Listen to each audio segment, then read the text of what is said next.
competition more broadly? To help us think through these questions, I'm joined today by my brilliant of the book, The Contest for the Indian Ocean and the Making of a New World Order. Darshana is here to explore with me how great power competition in the Indian Ocean is shifting the landscape of foreign policy. Darshana, welcome. Thank you so much, Sophia. And you're as brilliant. And it's so wonderful to do this with you. Okay, so Darshana, let's start with the basics. The Indian Ocean is a really big expanse of water. It touches 4 continents. It's home to over 30 nations. Typically, foreign policy folks have thought about this space as a collection of sort of slices of distinct regions, right? Like Africa, the Middle East, Asia. In your book, you argue that we should instead think of it as a single continuous theater that spans from the Red Sea to the Indonesian Straits. Why?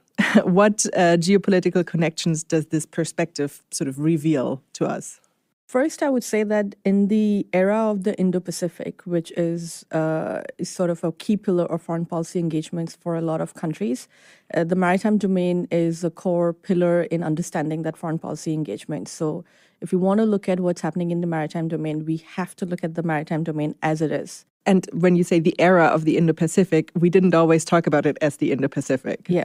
We didn't always talk about it as the Indo-Pacific. It was Asia-Pacific. Then there was, of course, within that, there was South Pacific and Western Pacific. Indian Ocean itself, the way you said, is Africa, Middle East, South Asia, Southern Indian Ocean.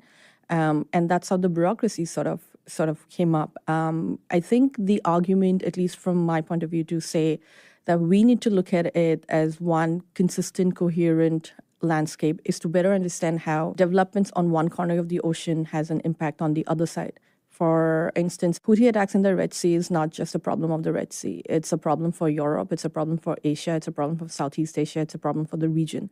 Why are we having an argument about Japan or China or Korea or Australia or India sending ships to the Red Sea for countries that are so far out from a geographical point of view? It's a Middle East problem. It's a North Africa problem. But it's an Indian Ocean problem because it connects the choke points around it. And when you say it connects the choke points, just go through the choke points quickly. So we have the Red Sea, of course, connects it to Europe and Africa and Indian Ocean to Southeast Asia and Asia. You have Bab el-Mandeb, and then you have Strait of Hormuz and Straits of Malacca, which are your key 3 main shipping routes. But you also have Cape of Good Hope, which is when the Everlane got stuck at Red Sea. The alternate route to Europe and onwards to sort of the US was the Cape of Good Hope. The Energy Information Administration identifies 7 key choke points in the world that are absolutely crucial to maintain the global demand for energy and oil transits. If they are disrupted or if there are issues around those choke points, it'll have global repercussions. Out of those 7, 4 are in the Indian Ocean. So that's one point, the economics and the strategic importance of it. On the second part of it, why we should be looking at it as a coherent theater is, of course, China. China has one overseas base in the entire world. It's in the Indian Ocean, in Djibouti. But when Djibouti came up, it was classified as an Africa development. So if you go to, say, Australia, if you go to India, if you go to even US, they'll say, okay, that's an Africa development. It's too far out. But it's an Indian Ocean development. And having that base in Djibouti has allowed China to deploy submarines into the region. They should have been doing much more for the Houthi attacks. Hasn't happened, but increased engagements with eastern coast of Africa, Middle East, South Asia, training, selling of military equipment and assets, all of it, it's connected. It goes from Sri Lanka and Indonesia all the way to Kenya. So I think if we keep dividing it, we don't necessarily understand how that development, which is supposed to be Africa, has an impact on the entire region. So really what you're saying, this is an appeal to the foreign policy bureaucracy, right? Because things get stovepiped when you talk about them as being part of one region rather than another. You've made the case for why we should look at it as one region. You've already mentioned the sort of energy implications, military implications. And you've mentioned a couple of the big players, but let's be very explicit about it. Who are the key players that are vying for influence in this region? And how have these dynamics changed maybe in the last few decades with the rise of China? Traditionally, the Indian Ocean was always sort of, it was, at one point it was termed the British Lake. It was essentially the British Lake with key post and island bases across the Indian Ocean region. If you go back to the British archives and look at, there are papers that talk about how to defend Britain Empire across the world, and it'll look at the defense of the Indian Ocean.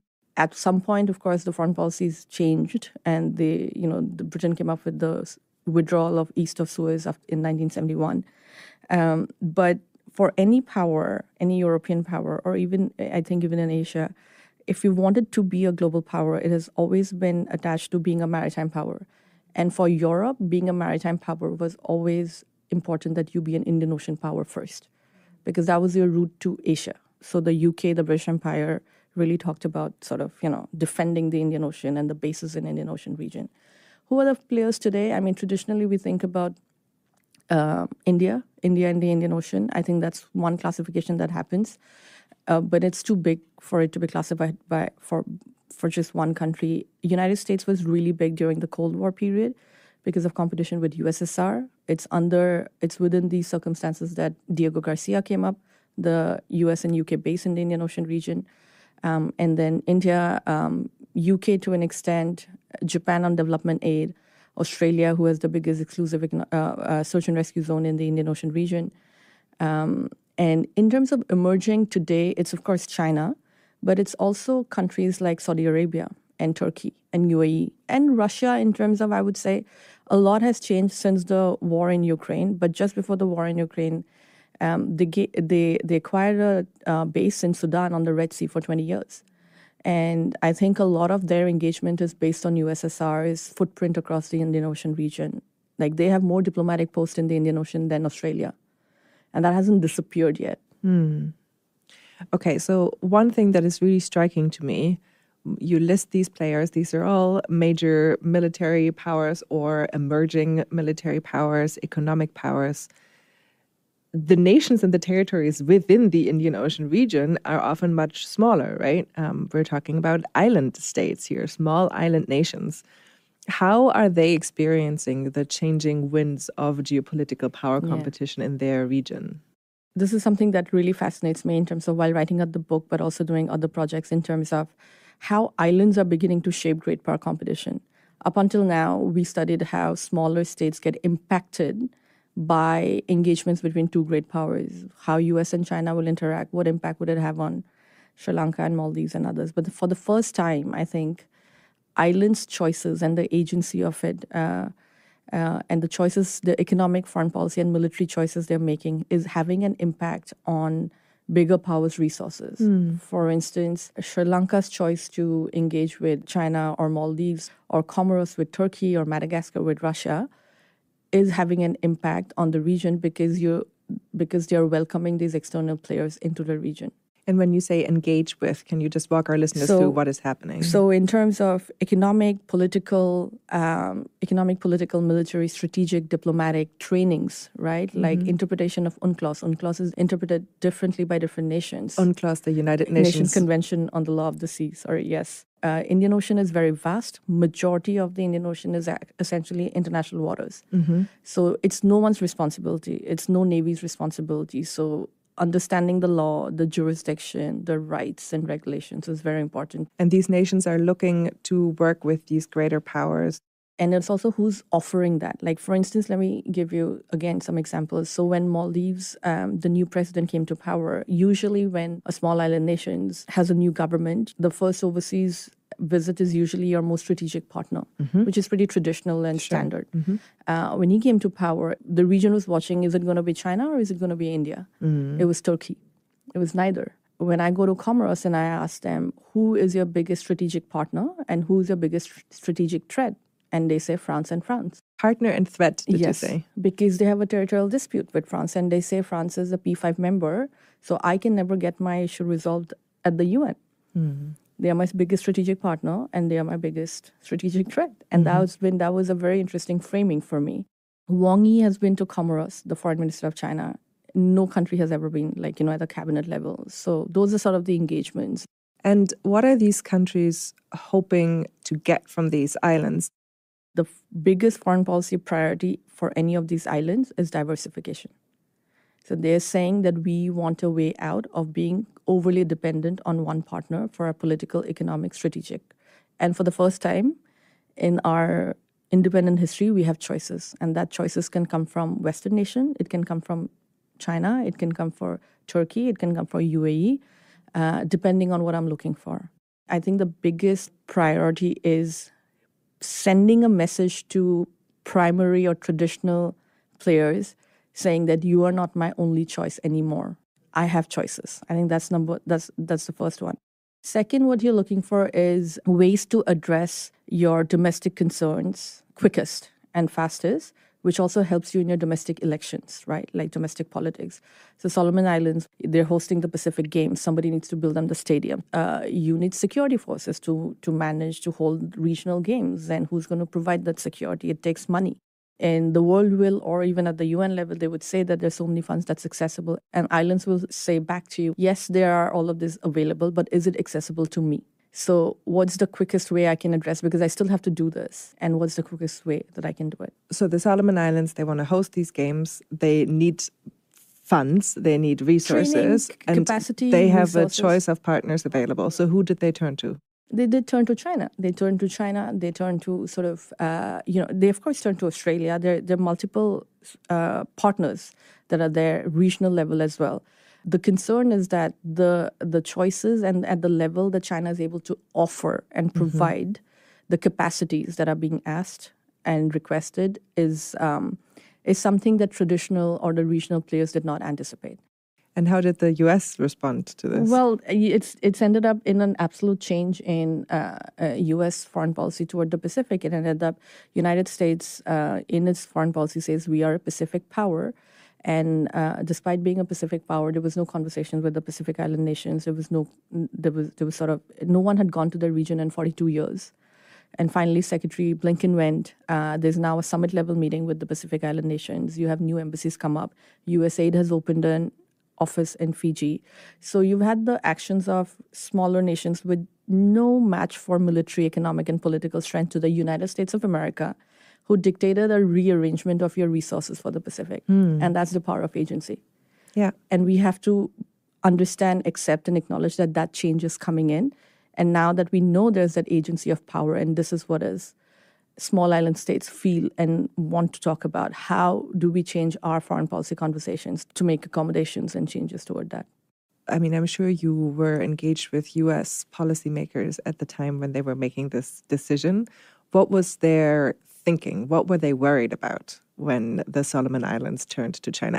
I'm fixating on this example because I think it's a really nice way of walking us through the dynamics of what is happening. No, absolutely. Here. I mean, the biggest concern, and this was the case on the Indian Ocean side as well, the dual use of facilities and strategic interest in an island, right?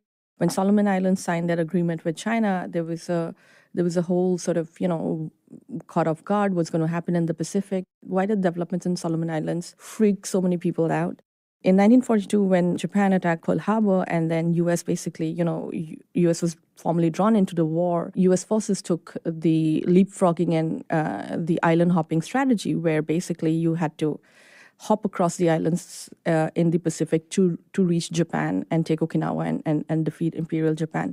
Acquiring and capturing or landing on Guadalcanal in Solomon Islands was the turning tide for the United States geographically. In terms of protection of sea lines of communication, that's how important it is. So so if you go to war colleges here, they will teach you Guadalcanal all the time and say, this is what we learned from that battle. This is why this is important. Now Guadalcanal is under the sovereign nation of Solomon Islands. And you have your biggest competitor or your strategic threat suddenly picking that island and saying, let's be really good friends. Then I have all of these options for you. So that's why it kicked up the gear. It's the historical understanding that these are islands also were very important wayward stations for navies historically to be able to win wars, to be able to win naval campaigns. So would any of these turn into strategic military gains? Would it turn into military facilities? I think that's the biggest concern. And I would say here that the two things I would say here is like, A, it won't be that easy for infrastructure projects to just overnight turn into military facilities. I think it's overplayed. And two is from also... Pacific Games to a military base. Yeah, like, quite a step. Exactly. Mm-hmm. So there is, I think we also have to be cautious and careful about that narrative and not play into it or overplay it, I think. The second is also this narrative that China is going to these small island states who are unaware of what they're putting themselves in and imposing large sums of debt into them. I want to flip the narrative and say that in a lot of the cases, it's the islands who have gone and requested for collaboration. So it's not that China has this massive strategy of, yes, they have a strategy where they want to be a big player, but it's also been facilitated by small island states who want to exercise that agency of power, which they feel have been denied to them for the last 40, 50 years. For so long, we have studied great power competition and foreign policy priorities through the lens of the continental domains and subcontinental silos that the developments of maritime domain somewhere have disappeared in that discussion. Okay, we're going to take a short break and then we'll be right back. Hi, I'm Annalise Riles, professor of law at Northwestern University, anthropologist, and host of Everyday Ambassador, a new podcast that peels back the curtains of high-stakes diplomacy and gives everyone backstage access to the most powerful methods of leadership. On each episode, we'll break things down into deceptively simple moves that everyone can make to help build a more peaceful and sustainable world. So join me and become an everyday ambassador on Apple, Spotify, or wherever you like to listen. Thanks for listening to The World Unpacked from the Carnegie Endowment for International Peace. If you enjoy the show, make sure to check out other audio series and podcasts from Carnegie. Subscribe to Carnegie Podcasts on popular podcast platforms such as iTunes, Stitcher, or wherever you listen to podcasts. Now back to the show. Okay, we're back with Darshana Barua, and we just discussed how maritime security in the Indian Ocean is affecting U.S. foreign policy and U.S. strategic interests. Let's turn to China now. China has been a rising maritime power in the past few decades, I would say. How does China look at the Indian Ocean within the context of its own broader foreign policy goals? And, we've talked about some of the ways it has achieved influence in the region. Is the Solomon Island example sort of exemplary for a broader trend here? Or what other ways is China engaging in the region? So in the book, the argument that I make, so there's a section where I call Indian Ocean as China's sea of vulnerabilities. It's the ocean where China is most vulnerable in comparison to the investments and stakes that it has. Indian Ocean is the route for China's engagements with Europe, with Africa, with Middle East, with South Asia.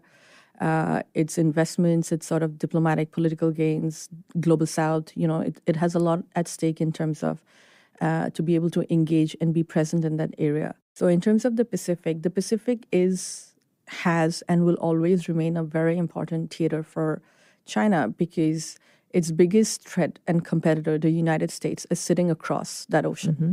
So it's its area of defense. It'll always have to defend the Pacific if it wants to continue its regional engagements and establish itself as a power. The Indian Ocean is its growth story. To be able to continue to grow, to establish itself as a regional, global power, a maritime power, it has to be more present in the Indian Ocean region. So 78% of its energy transits the Indian Ocean region. We already talked about it establishing a base in the Indian Ocean region. China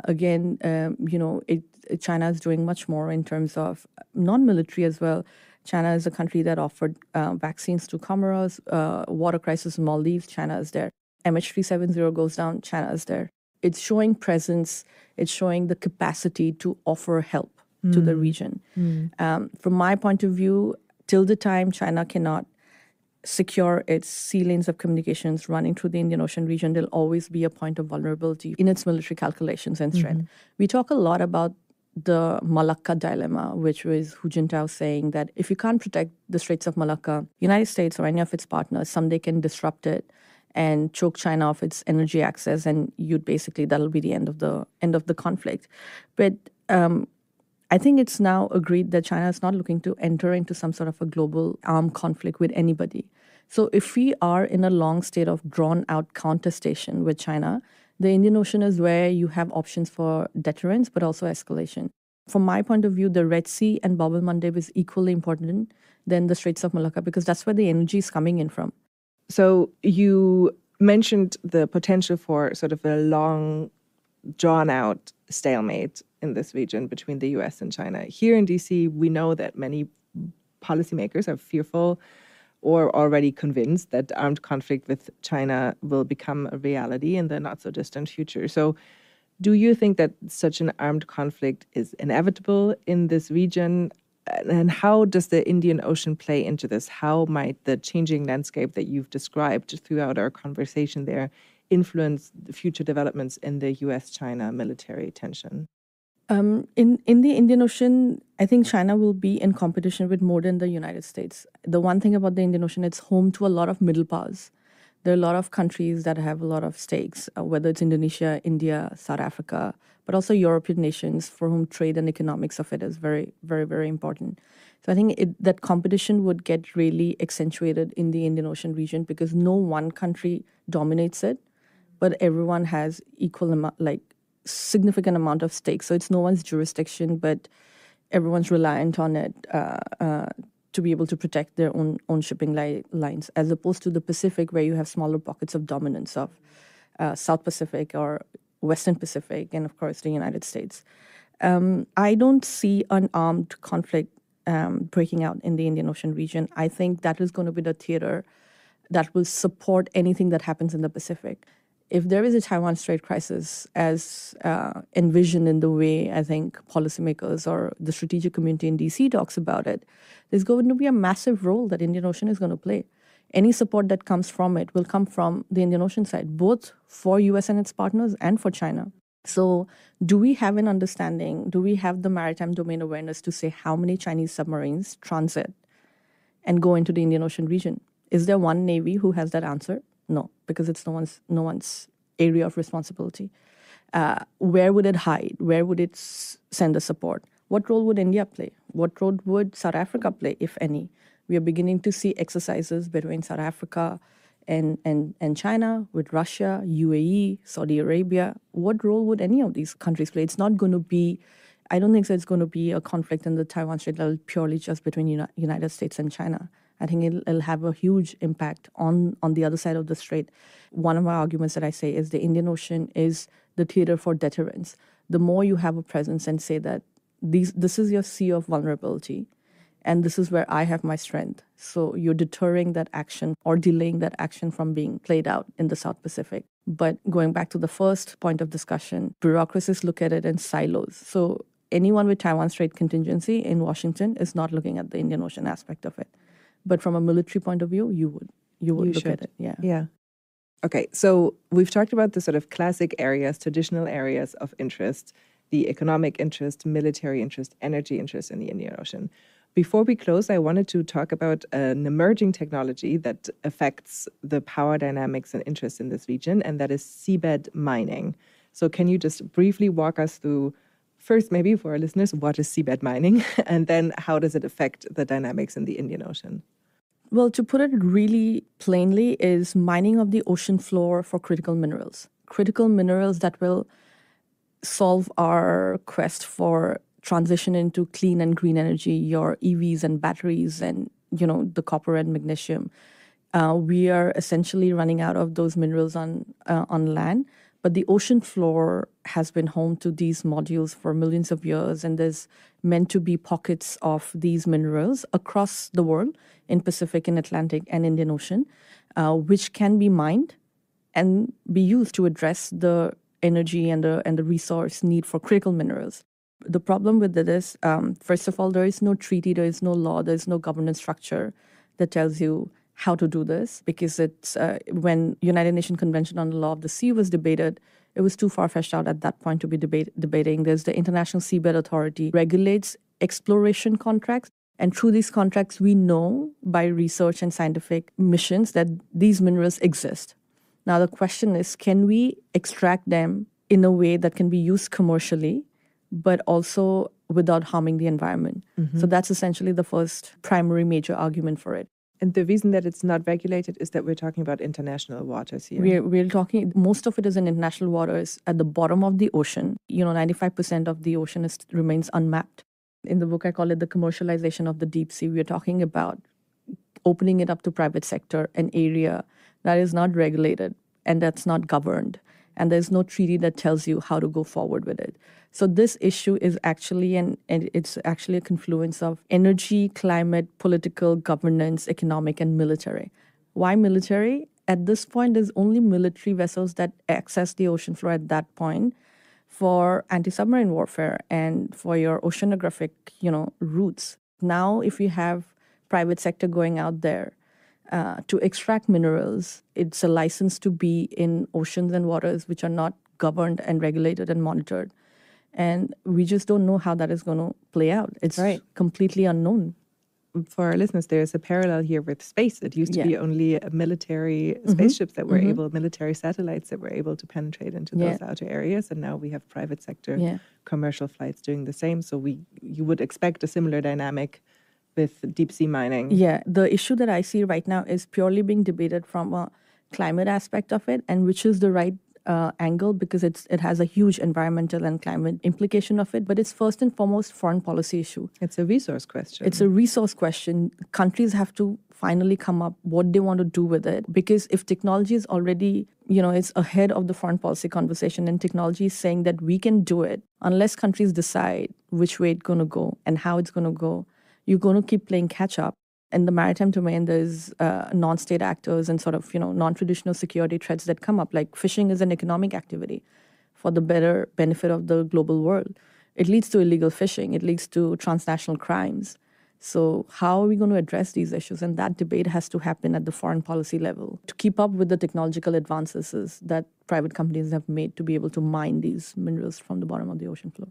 Okay, I'm really glad that we got a little outlook into what might be coming up next in the Indian Ocean and the next conversation that we need to have about these waters. And maybe we'll have you back to talk about seabed mining and how that develops.